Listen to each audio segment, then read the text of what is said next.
Here we are. We're live. Hi, everyone. This is Lisa's Love and Light. I tried to do this video about 10 minutes ago, and what happened is it just kept spinning and spinning, and nothing happened. So I had to go and delete everything that I, you know, did to go live, and then wait until it deleted and then start this again. So here I am a little earlier today, but I am here, guys, and I hope you're having a good day. Hope everyone's getting ready for Christmas and doing what you need to do, etc. So I hope this information that I've been sharing with everyone is helping you. I really hope you guys are benefiting from everything here. And I want to take the time. I have some notes here, and normally, what happens with me when I do these videos, before I get these downloads and I start writing, because if I don't write them down, I will forget them. So I make an outline of the downloads that I receive, and I usually receive them, guess when? When I'm listening to music and it comes to me. And usually, before I get on here, I listen to music before I start, because it helps me to mentally, to come up with some things. And also, with the information I come up with, I put it together with my personal experiences related to grief and healing. So I rarely look up any information or anything, because all of this is about my personal experiences and how the healing process for me, how it's been effective. So just bear with me as I look at these notes, and I hope everyone is doing well. And I'm going to say at the beginning of this video that I am not a licensed or certified therapist. I don't have a degree in social work or anything affiliated with that. I do have a degree, but it's not in that area. And I want people to know that before I start, or somewhere within a video, because I'm giving information and talking about my own personal experiences and how the pathway of healing has helped change my life tremendously for the better. So, the topic of discussion, the title, is the importance of self love. And it's so important. And when I think of self love, and when I think of grief, anxiety, healing, and all of the things associated with grief due to the loss of a loved one, due to trauma, and all of that, and then I think about the healing process. And for me, the healing process started when I allowed God to help me to change my life for the better, because I knew I couldn't do this alone. And prayer, drawing closer to God, has changed my life forever. And I'm not talking about religion, self-righteousness, or anything of that nature. I'm talking about having a personal relationship with God himself, which has changed my life forever tremendously. But before we go into the topic of discussion, um, I want to talk about some good things. Sometimes God allow us to go through things so that we can learn lessons and grow. And what I'm noticing is that when he allows one door to be closed, he's certainly going to open up another. Because, even though I had to close a lot of doors on this journey and path to healing, God has opened up a few doors for me. And I'm so grateful and humbled by it. Like, for example, my friend that I've been talking about, who I've reconnected with, I've known her since I was 14 years old. And we disconnected. It had to do, with, it didn't have to do with arguments or anything like that. But anyway, we have reconnected, and it's really great because I love hearing from her.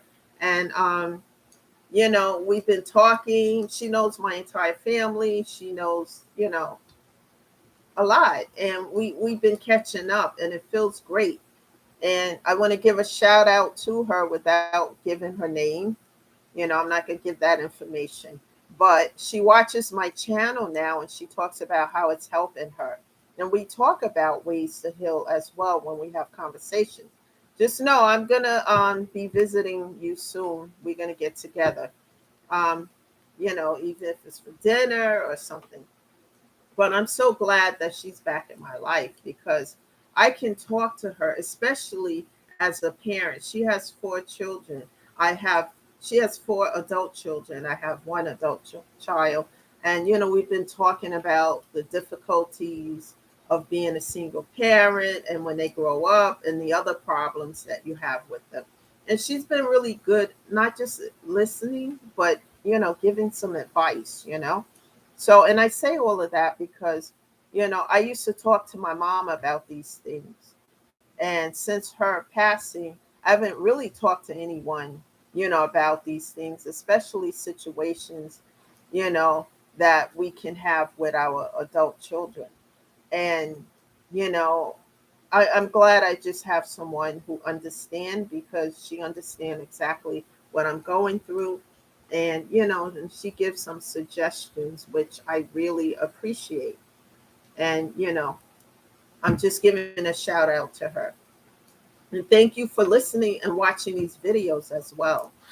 So now I'm going to get into the topic of discussion, the importance of self love. And I'm going to start off by saying, because I have some notes here, I don't want to forget anything.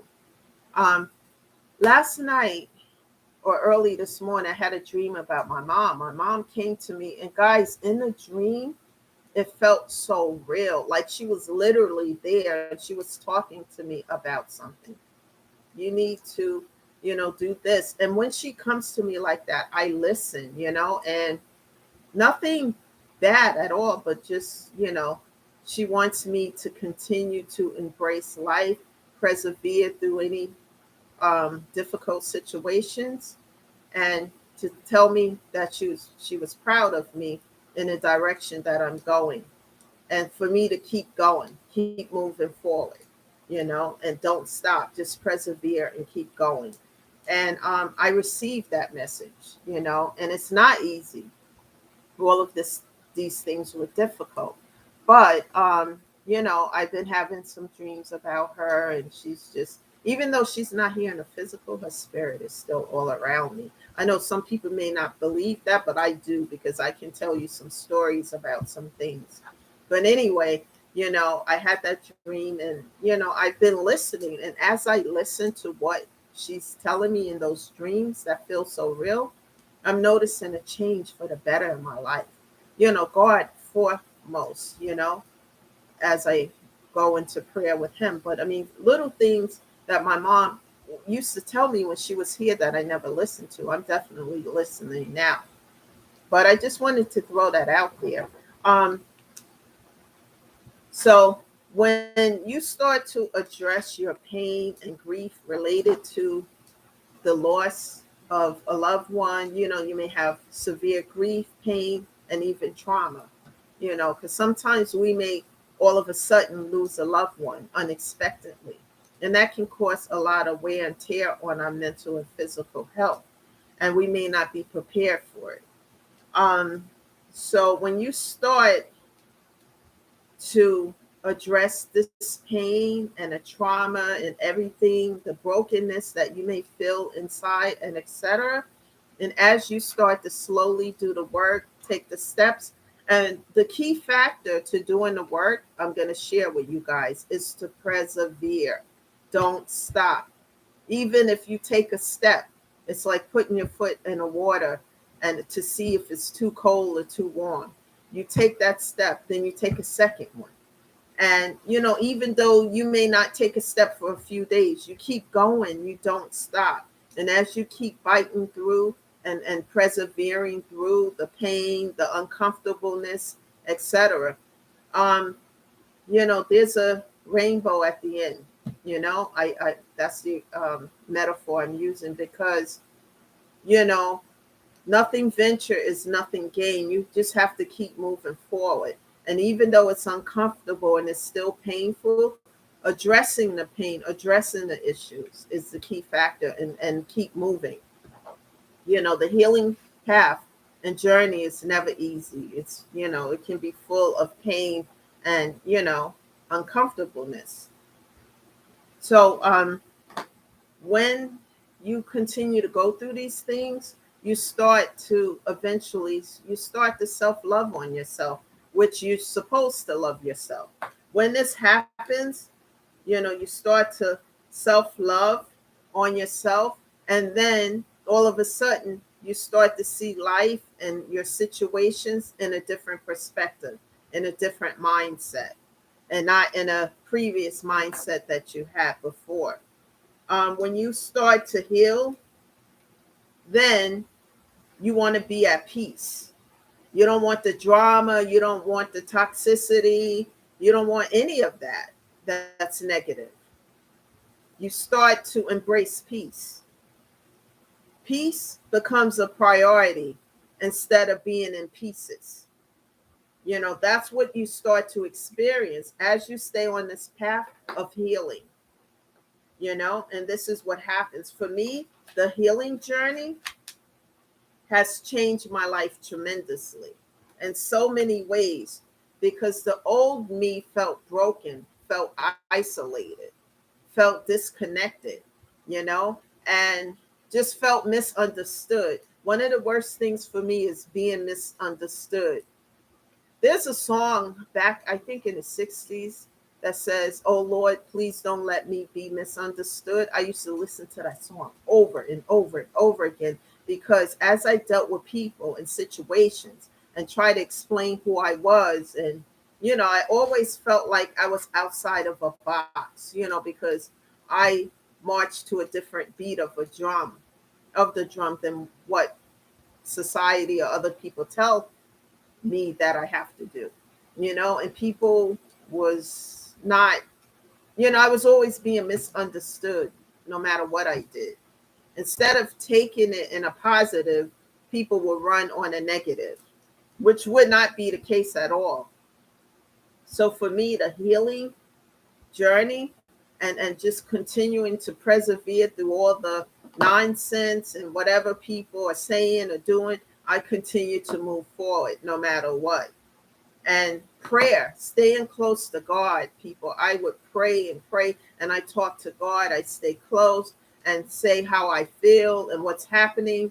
And I could be driving a lot when I'm driving, talking to God all the time, and just saying about what's happening in my life, how it's making me feel. And I'm very close to God for the simple reason that when my life felt like it was falling apart due to all this loss and due to all the toxicity and drama and negativity, and it wasn't getting any better, people. It was just spinning and spinning out of control. And I started to give it to God and said, I can't handle this. These burdens are too much, And I started, besides therapy, which is a must for me, I found a therapist 3 years ago, and he's been with me the whole time through all of it, the ups and downs.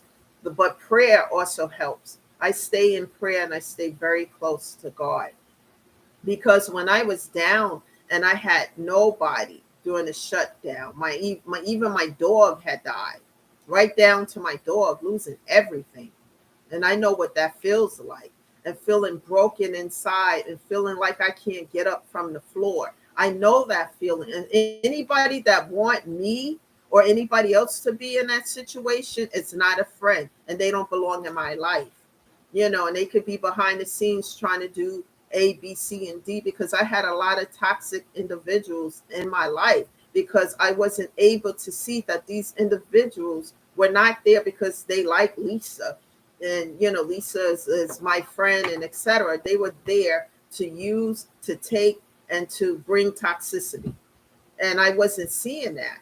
So God put me in a situation to sit me down, literally, where I had to see what was going on, to see, excuse me, to sit me down and to make me see.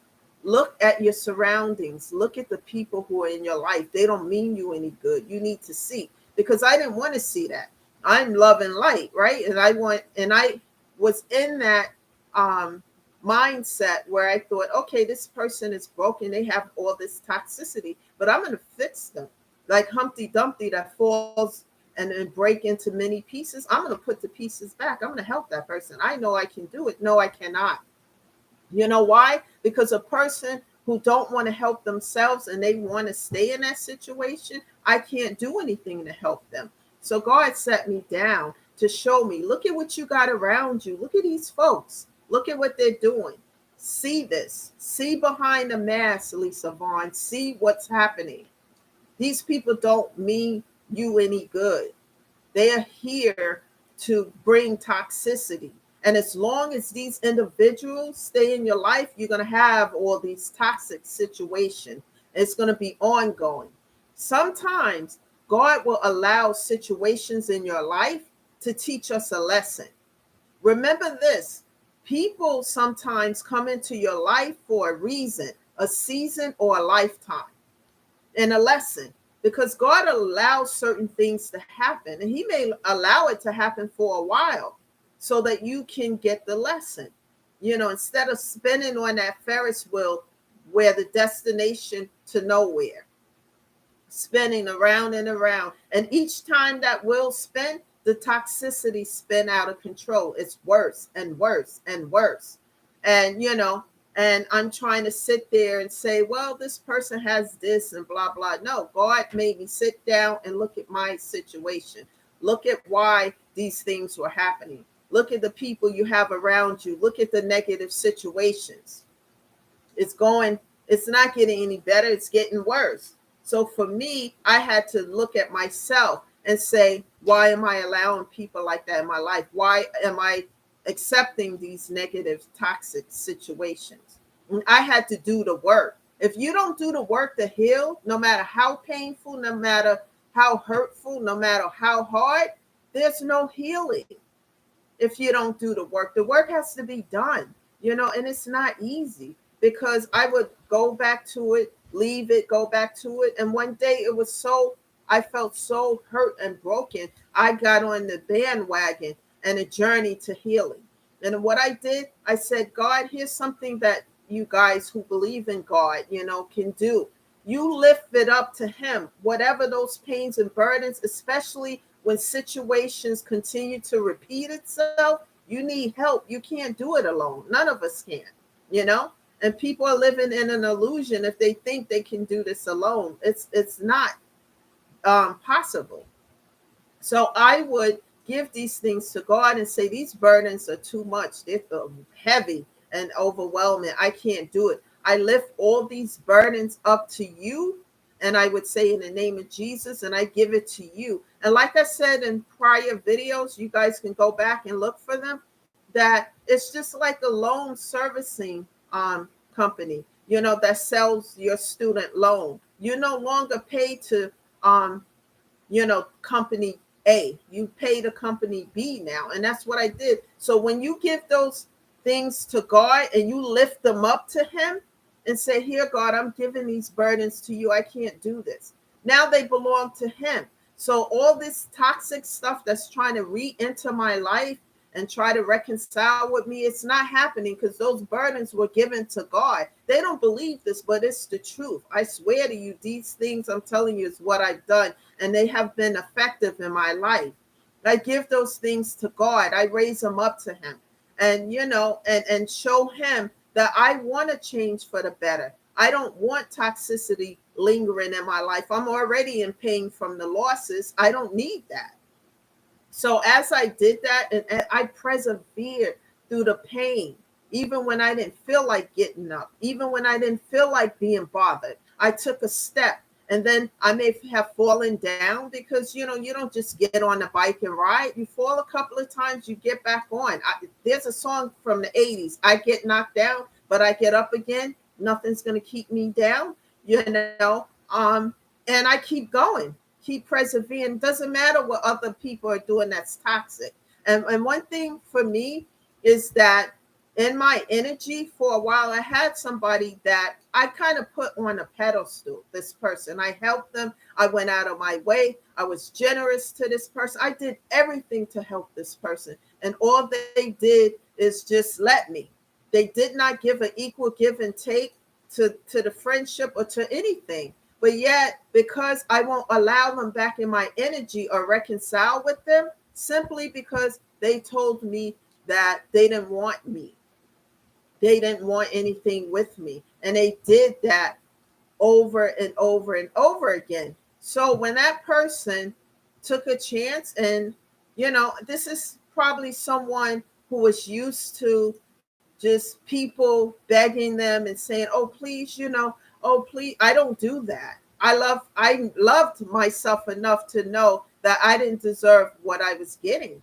And when this person walked out of my life, as difficult as it was, as painful as it was, I let them go. I'm not perfect. I have my faults too. But communication is the key factor. And when someone keeps telling me they don't want this situation with me, they don't want a friendship or anything with me, I have to let that person go and wish them well. And I did that, and it wasn't easy, you know. And then when a person 6 months later try to come back and reconcile like nothing happened, I had already healed from that situation because I was broken. Yeah, I wasn't broken, but I was really in pain, a lot of pain, and I had to do a lot of work to heal that pain. And that's why at the end of these videos, I always talk about turning pain into power into purpose. Because once you do that, you heal that situation. There's no going back to toxicity for me. Once I heal it, it's done. And especially when I lift it up and give it to God, that's it. If God is for you, who can be against you? Because now the things that they're doing behind the scenes, to try to lie and say I did A, B, C, and D things that I would never do in my life, that I have never done. You know what happens? They're not fighting against me anymore. They're fighting against God, because all those burdens and things that they put me through, I had to learn the lessons. Yeah, I learned the lessons. I healed, but then I give those things to God so they don't come back around into my life because I've already healed it. And that does work, and it's effective, because now when they come and try and all this other stuff, they're coming up against God. How do you think you're going to win? How are you going to win when you know you're not right with them? You're coming with ill will, intent, toxicity to do something or hurt, to come against somebody who was good to you. How do you think that's going to turn out? What do you think God is going to do? So I give those pains and things to God. But I changed my perspective with these things, because I used to be resentful of it. But what I've learned is that I had to learn lessons. I had to learn to stop allowing toxicity in my life, stop giving to people, stop over giving to toxic people and toxic situations. That was a major problem in my life. I've done it all my life.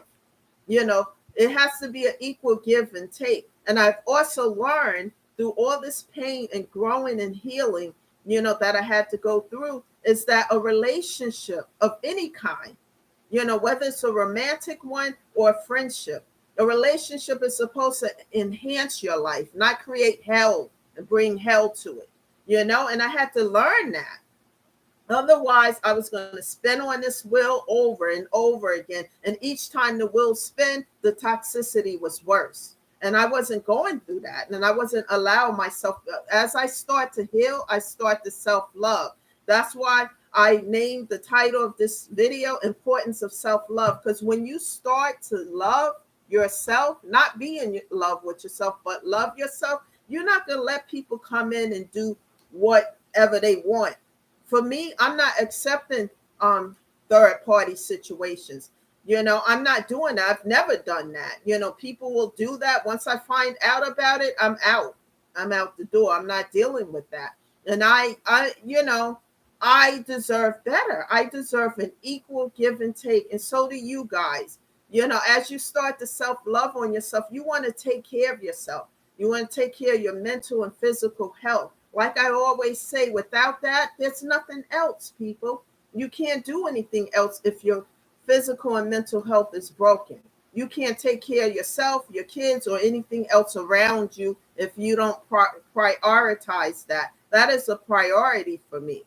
The healing journey is no joke. I realized that all my negative situations, which I call toxicity, was a lesson for me to learn. And God said, I'm sitting you down. You're going to learn this lesson one way or the other. You're either going to swim or you're going to drown in this. I chose the option to swim, no matter how painful it was, because what was going to happen, I was going to spin on that will if I didn't do the work. And, the work is not easy. I didn't want to do it at first either, but it was necessary for my physical and mental health. I had many lessons to learn, and the consequences of overgiving, especially to people who did not deserve it. And, because they were not going to ever give an equal give and take to the situation. They were just going to keep taking. And then one of the things that really, really disturbed my spirit the most, when people feel like they're entitled to take from you, that's crazy to me. No, you're not entitled to take, you're not entitled to any of it. Go out, work, and build. People don't want to do the work. They want something quick like a microwave. It doesn't work like that. Life doesn't work yet. Whatever you manifest and put into life is what you're going to get back. If you have ill will intentions toward other people for no reason, and a person is in their lane, minding their business, healing, working on themselves, and also trying to help other people who want to heal, and you're sending, like negativity towards them because you don't like the fact that they're healing and you're not, then nothing good is coming from that. Whatever you manifest and put out there in the world is what's going to come back.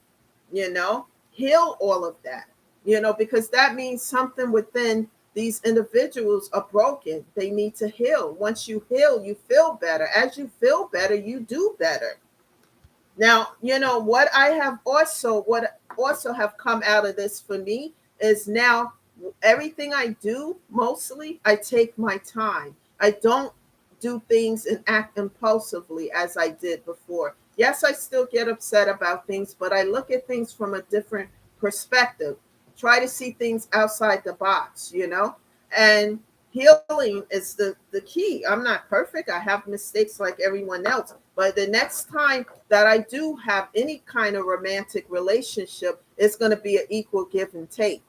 If not, then I'm not going to be a part of it. And also, I'm going to take my time. It's so good to be able to take your time, build up a friendship with someone, laugh, talk, and, just be natural and let things happen naturally, and I'm not one to be controlled and you're going to do what I tell you kind of energy. Once I see that kind of energy, I'm out the door.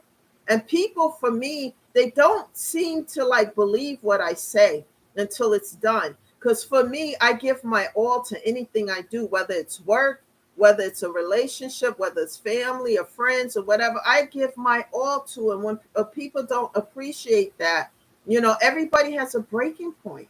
And when I get to mine, it's a wrap. There's no reconciling a year, 2 years later, or whatever the case. It's done. It's over. It's a wrap. And then one of the things I'm learning is that it has to be that way, because then you're reconciling with, I'm reconciling with toxicity, toxic situations that I've already healed. I'm not doing that. I've done a lot of work here. So I also learned, the final comment about this is taking responsibility for my own actions. The part that I might have played in any situation. Look at it, saying what I did that was not okay and taking responsibility for it instead of holding somebody else accountable. And that's another thing, when people do you wrong and they turn around, it's your fault. Well, I wouldn't smack you if you wouldn't have said A, B, C, and D. No, you got to hold your own self accountable for that.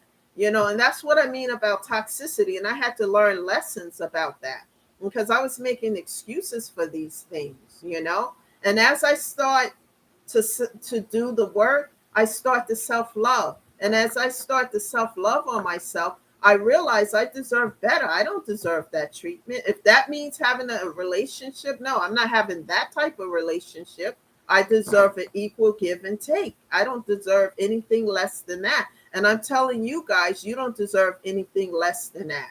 whether it's a personal relationship, a family situation, whatever it is, it has to be an equal give and take, and that's how it is for me.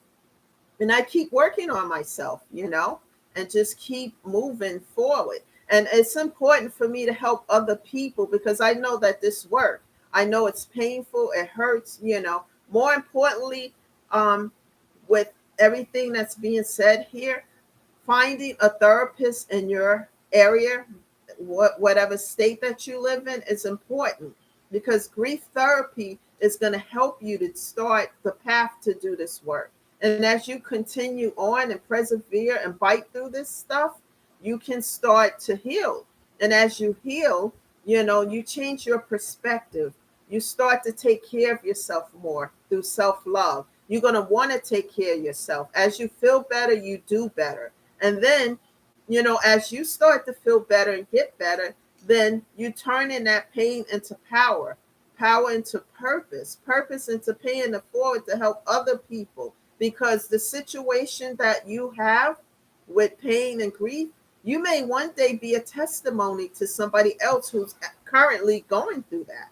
Because there is someone somewhere sitting in a corner in grief and pain, hurting, and almost feeling hopeless. And they need to know there is hope, and that is going to be a lot of work involved, but they can do it. I take God as my partner in everything that I do, and God brings me help. He brings me through it.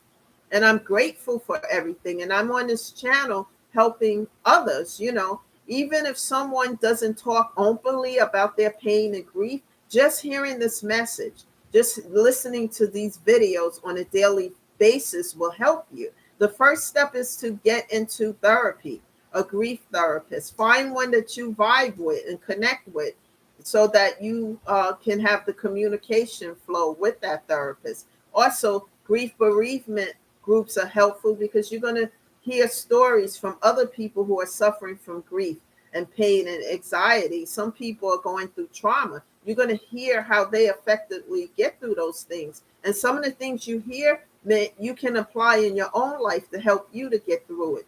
Like I always say, we never get over the grief, but we can get through it so that we can get on with our lives and be a blessing to other people. That's the message today. Please share this video with others, and subscribe to the channel so that you can be uplifted and encouraged.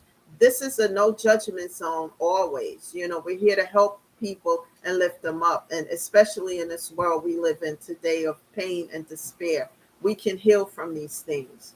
Thank you all for being here. I'll be back tomorrow with a new message. Take care of yourselves, and I will see you tomorrow. Bye for now, everyone. Have a great day.